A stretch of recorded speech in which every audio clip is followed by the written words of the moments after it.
Метју Нимиц, како што и најави од Њујорк, не донесе конкретен предлог за решавање на прашањето за името. Но како што изјави денеска, од Скопје си заминува охрабрен по она што го слушнал од новата влада. Премиерот му соопштил дека сака интензивен процес, па посредникот би можел веќе од десен да ги зачести средбите со двете страни, па дури и да презентира можни конкретни решенија. Колегата Владимир Мирчевски разговараше со Нимиц пред неговата посета на Скопје, а ги следеше и средбите на медијаторот со државно-владиниот врв овде во македонската престолнина.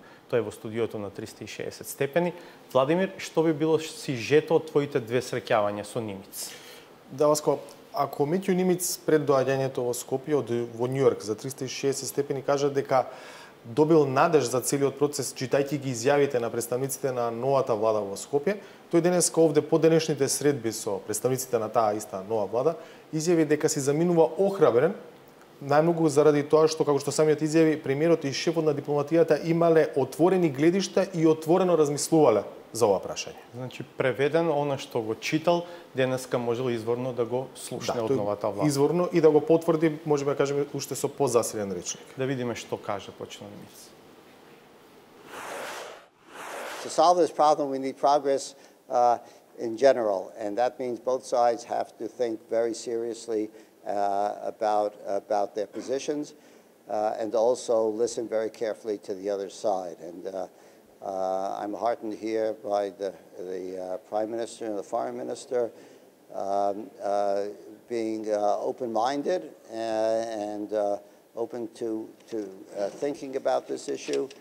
And I've had meetings with Foreign Minister Kotsias. He's a very serious person, and now in a new situation, let's see how it develops. We didn't talk about concrete new name concepts. You know, I didn't come with a new proposal, and the government didn't lay out particular different points of view. We talked about the process. We talked about a more intensified relationship between the two neighbors, and the general position of the government here to open to neighbors and solve problems in the region.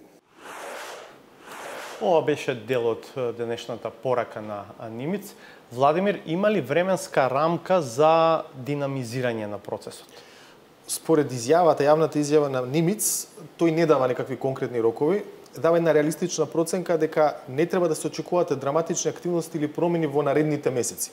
Меѓутоа, она што го да знаеме е дека може да се очекува веќе наесен динамизирање на процесот, а исто така не се исклучува дека можеби на маса ќе бидат ставени одредени конкретни предлози од медијаторот. Еве го тој дел од изјавата на Нимиц, да го видиме.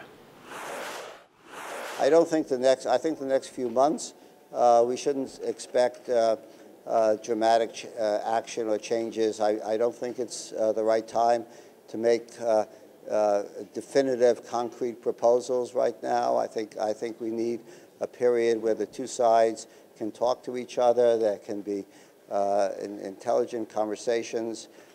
We have a new government here. We have a new context in the region. So I think things will move along, but I don't see a dramatic events in the next few months. Владимир, беше најавено дека Нимиц доаѓа во посета на регионот, што значи и на Скопје, и на Атина, или најмалку на Солун, каде понекогаш се среќава со шефот на грчката дипломатија, кој да е тој. Но овој пат посетата е ограничена само на Скопје. Во Македонија веќе почнаа толкувања дека Грција почнала да го минира процесот. Зошто Нимиц не оди во Атина? Нимиц уште во Њујорк, додека се бил со него, не беше докрај сигурен, не беше потврдена неговата посета на Атина, и тоа заради обврски на шефот на грчката дипломатија Коdzias. Тоа се потврди денеска дека не може навреме да стигне Коdzias за Нимиц да ја продолжи негова, да кажеме, мини балканска турнеја од Скопје во Атина. Каде е Коdzias? Коdzias е во Кран Монтана на една голема меѓународна конференција за кипарското прашање, кој што исто така е изворено битно прашање за грчката дипломатија. Значи Нимиц не исклучува посетата, тој рече: "Да, ќе одам во Атина, меѓутоа не продолжам од Скопје за Атина." се враќа назад во Њујорк и од таму ќе чека да му се договори термин, датум најсоодветен за него и за министрот за надворешни работи, со кој што треба да се види и да ги размени мислењата кои што ги слушнал овде во Скопје. Ако предпоставуваме, најрано крајот на август, веројатно првата половина на септември, би можело да се очекуваат некакви нови седби, ако евентуално кампањата пред локалните избори не го одложи сето тоа за по 15 октомври. Така.